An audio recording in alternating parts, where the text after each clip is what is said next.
Você já viveu essa cena? Segunda-feira de manhã, você acorda com uma determinação diferente, sente que dessa vez vai ser diferente. Faz uma lista, organiza os planos, talvez até acorde mais cedo. A semana começa com tudo. E então, chega sexta-feira e você está exatamente no mesmo lugar de onde saiu. Ou pior, alguns passos atrás. Não é falta de vontade, não é preguiça e definitivamente não é azar. O que está acontecendo tem um nome, e os estoicos, há mais de 2000 anos, já sabiam exatamente o que era. No vídeo de hoje, vou te mostrar os 7 mecanismos invisíveis da autossabotagem, aqueles que agem em silêncio, semana após semana, destruindo o que você tenta construir. Mas mais do que isso, vou te mostrar como quebrá-los, um de cada vez, sem precisar de motivação, sem precisar de força de vontade e sem precisar virar outra pessoa. Fica até o final. Esse talvez seja o vídeo mais importante que você vai assistir sobre si mesmo. Antes de começarmos, preciso te contar a história de um escultor chamado Darius.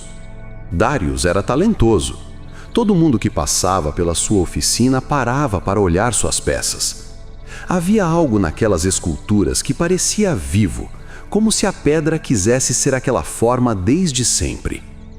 Mas Darius tinha um hábito estranho. Toda vez que uma obra estava quase pronta, quando faltava apenas o último toque, o detalhe final que a tornaria perfeita, ele parava. Levantava, olhava para a escultura por longos segundos e então pedia ao assistente para cobrir a peça com um pano. Semanas depois, quando alguém perguntava pela obra, Darius dizia que ainda não estava pronta. Meses se passaram. As esculturas cobertas foram se acumulando no canto da oficina. Cada uma a um passo da conclusão. Cada uma parada no mesmo lugar. Um dia, um velho filósofo de passagem pediu para ver as obras. Darius removeu os panos um a um. O filósofo observou cada peça em silêncio. Depois virou para Darius e disse: "Você é o escultor mais talentoso que já conheci e também o mais cruel. Não com as pedras, com você mesmo. Cada vez que para antes do fim, não é a escultura que você abandona. É a versão de si mesmo que poderia existir." Darius ficou em silêncio, porque no fundo ele sabia. Ele não parava porque as obras não estavam prontas. Ele parava porque tinha medo. Medo de terminar. Medo de que, concluídas, as obras não fossem boas o suficiente. Que ele não fosse bom o suficiente. E assim, semana após semana, ele se sabotava. Não com barulho, não com drama, mas com um simples pano sobre aquilo que mais importava. Essa história é sobre Darius, mas talvez também seja sobre você. Se você ainda não está inscrito no canal, se inscreva agora e ative as notificações. Todo dia tem um conteúdo como esse esperando por você. Vamos começar. A Síndrome da Segunda-feira. O primeiro mecanismo da autossabotagem é o mais comum e o mais perigoso justamente porque parece virtuoso. É o reinício eterno. Você sabe do que estou falando. É aquela voz que diz: "Tudo bem, essa semana foi mal, mas na segunda-feira eu recomeço de verdade." E aí a segunda-feira chega, e você começa, e na quarta já desanimou, e na sexta já está esperando a próxima segunda. É um ciclo que parece ser sobre disciplina, mas na verdade é sobre identidade. Pensa comigo, por que precisamos de um marco para começar? Por que segunda-feira? Por que dia 1 do mês? Por que ano novo? Porque sem um marco externo, temos que assumir a responsabilidade agora. E assumir responsabilidade agora, sem o conforto de um novo começo, é desconfortável demais. O reinício eterno é uma forma sofisticada de procrastinação. Você não está procrastinando a ação, está procrastinando o compromisso. Os estoicos tinham uma palavra para isso: acrasia, a ação contra o próprio interesse. Você sabe o que deveria fazer, quer fazer, planeja fazer e não faz. Não porque é fraco, mas porque ainda não decidiu de verdade quem quer ser. Epicteto dizia: não diga que vai fazer algo, apenas faça, ou não faça, mas elimine o meio-termo que consome sua energia sem produzir nada. Como quebrar esse ciclo? Simples, mas não fácil. Elimine os marcos. Pare de esperar a segunda-feira. Pare de esperar o mês que vem. Comece agora, não amanhã. Agora. E quando escorregar, porque vai escorregar, não reinicie na próxima segunda. Reinicie na próxima hora. O verdadeiro progresso não é feito em grandes recomeços, é feito em pequenas recuperações silenciosas. A armadilha da obra perfeita. Você lembra do Darius, o escultor da nossa história? O pano que ele colocava sobre as obras. Esse é o segundo mecanismo, o perfeccionismo paralisante. O perfeccionismo tem uma reputação injusta. As pessoas acham que é uma qualidade. Ah, sou perfeccionista, dito com orgulho, como se fosse um elogio. Não é. O perfeccionismo é medo com roupa de virtude. Quando você espera que tudo esteja perfeito para agir, não está elevando o padrão, está criando uma desculpa para não ser julgado, porque algo inacabado não pode ser criticado, algo que nunca foi lançado nunca pode falhar. É uma proteção, uma armadura, e como toda armadura, ela pesa. Pensa em quantas coisas você deixou de fazer porque não estavam prontas. Quantos projetos ficaram na gaveta? Quantas conversas você adiou? Quantas oportunidades você deixou passar esperando o momento ideal? O momento ideal não existe, nunca existiu. Marco Aurélio, imperador de Roma, homem que governava o mundo conhecido, escrevia em suas meditações lembretes para si mesmo. E esses lembretes eram imperfeitos, contraditórios, às vezes repetitivos. Ele não esperou ter respostas perfeitas para começar a pensar. Pensou em voz alta, com erros e tudo, e foi assim que produziu uma das obras mais profundas da filosofia ocidental. A lição? Feito imperfeito bate não feito toda vez. Como aplicar isso esta semana? Escolha uma coisa que você tem adiado por estar quase pronta e lance ela. Mande a mensagem, poste o vídeo, entregue o projeto, com os erros que ainda tem. Você pode melhorar o que existe, não pode melhorar o que nunca saiu do lugar. O sabotador interno. Esse é o mecanismo que menos falamos e que mais nos destrói. É uma voz, pequena, quase imperceptível, mas constante. Você começa a ter sucesso em algo.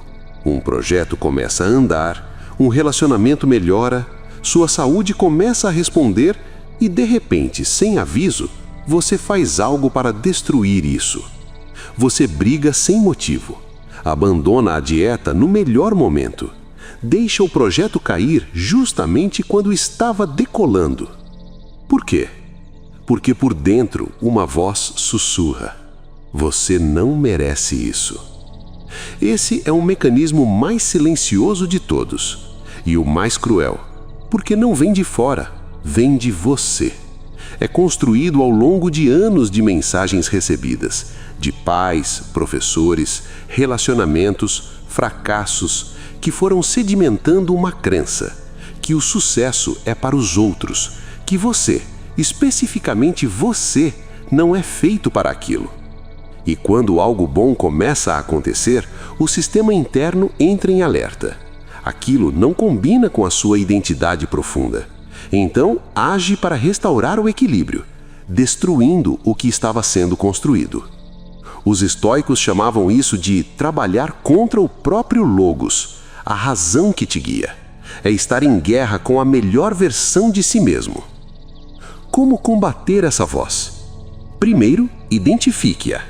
A próxima vez que você agir de forma autodestrutiva, quando comer o que não devia, quando explodir sem motivo, quando abandonar algo importante, pause e pergunte em silêncio: qual crença eu estou protegendo agora? Segundo, questione a crença. Quem disse que você não merece? Quando você decidiu acreditar nisso? Essa crença é sua ou foi colocada em você por alguém? Terceiro, haja contrariamente, mesmo com medo. mesmo sem se sentir merecedor. Porque o sentimento de merecimento não vem antes da ação, vem depois. Correndo na pista errada. Você já tentou correr uma corrida enquanto ficava olhando para o corredor ao lado? É impossível. Você tropeça, perde o ritmo e o pior, mesmo que esteja indo bem, parece que está perdendo, porque sempre tem alguém à sua frente quando você olha para o lado. Esse é o quarto mecanismo, a comparação que paralisa. Vivemos na era mais comparativa da história humana. Nunca tivemos tanta exposição à vida dos outros, suas conquistas, suas viagens, seus corpos, seus relacionamentos, e tudo isso filtrado para mostrar apenas o melhor, o mais bonito, o mais impactante. E você está ali, na sua vida real, com suas imperfeições reais, se medindo contra uma ficção. O resultado é devastador. Você começa a sentir que seu progresso não vale nada, que o que conquistou é pouco, que você é pouco, e então para. Para de tentar, porque para que tentar se sempre vão ter pessoas à frente? Os estoicos tinham uma resposta simples e devastadora para isso. Sêneca escreveu: para aquele que não sabe para qual porto está navegando, nenhum vento é favorável. Quando você se compara com os outros, está tentando navegar para o porto deles. E isso nunca vai funcionar, porque você não é eles. Seu ponto de partida é diferente. Suas condições são diferentes. Seu destino deveria ser diferente. A única comparação que liberta é com quem você era ontem. Esta semana, faça um exercício.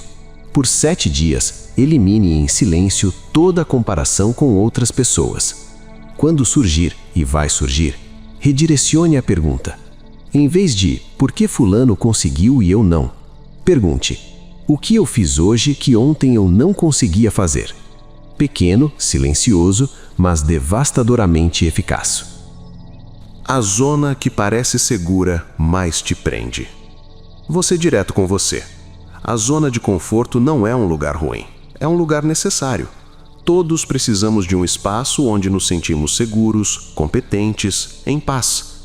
O problema não é ter uma zona de conforto. O problema é quando ela vira uma prisão. Você sabe quando isso acontece. É quando começa a recusar oportunidades não porque não quer, mas porque tem medo de sair do lugar onde se sente seguro. Quando passa horas fazendo o que já sabe fazer, retrabalho, replanejamento, revisão, em vez de avançar para o que ainda não domina. É confortável refazer, é desconfortável criar. E o cérebro humano, por design, por sobrevivência, prefere o conforto, sempre, a não ser que você decida conscientemente contrariar esse instinto. Marco Aurélio enfrentava esse mecanismo todos os dias. Imperador de Roma, com o poder de não fazer absolutamente nada difícil, ele acordava cedo, treinava, governava, estudava e escrevia a si mesmo: no amanhecer, quando você se levantar com relutância, deixe este pensamento estar presente. Levanto para fazer o trabalho de um ser humano. Não esperava vontade, não esperava motivação. Simplesmente se levantava. Essa semana, escolha uma coisa que você tem evitado por ser desconfortável. Apenas uma, e faça durante 10 minutos. Apenas 10 minutos. Porque o desconforto não dura para sempre. Mas o arrependimento de não ter tentado, esse sim pode durar a vida inteira. A desistência sem despedida e o amanhã eterno. Vou unir os dois últimos mecanismos porque eles trabalham juntos, como dois lados da mesma moeda que te mantém preso. O sexto mecanismo é a desistência sem despedida. É quando você para de fazer algo sem tomar uma decisão consciente de parar. Simplesmente some. O projeto vai ficando para depois. Os treinos vão espaçando. As mensagens vão demorando mais para ser respondidas. Não há um momento de "vou parar". Há apenas um silêncio que vai crescendo até engolir tudo. Isso é perigoso, porque sem uma decisão clara, você nunca processa o que aconteceu, não aprende, não fecha o ciclo, e carrega aquela coisa inacabada como uma dívida emocional. algo que drena sua energia mesmo quando você não está pensando nela. O 7º mecanismo é o amanhã eterno. É a promessa constante de que vai melhorar, que vai começar, que vai mudar, amanhã, na semana que vem, no mês que vem.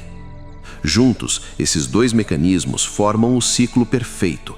Você desiste sem saber que desistiu e promete recomeçar sem nunca de fato recomeçar.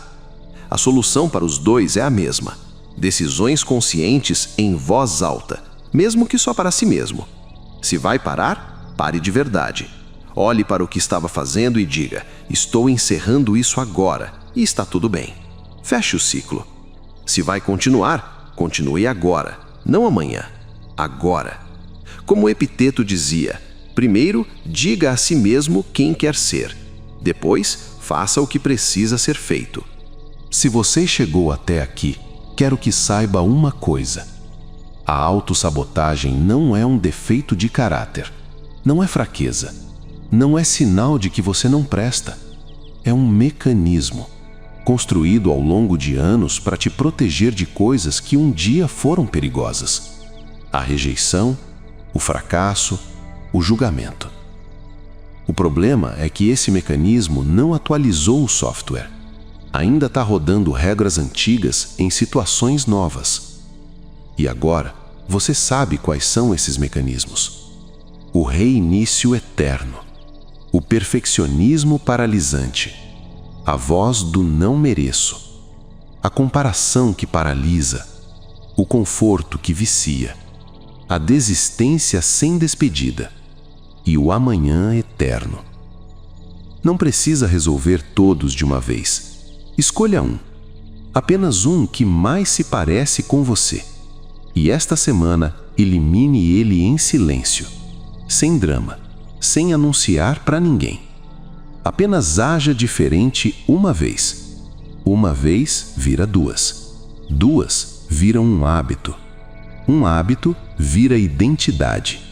E um dia você vai olhar para trás e perceber que a pessoa que se sabotava toda semana ficou lá atrás, enquanto você seguiu em frente. Se este vídeo fez sentido para você, deixe um comentário com a palavra estoico. Assim eu sei que você assistiu até o final e me ajuda muito com o canal. Se ainda não está inscrito, inscreva-se agora. Aqui você vai encontrar conteúdo como esse toda semana. E antes de ir, deixo 2 vídeos aqui que vão continuar essa conversa, porque esse é apenas o começo. Até a próxima!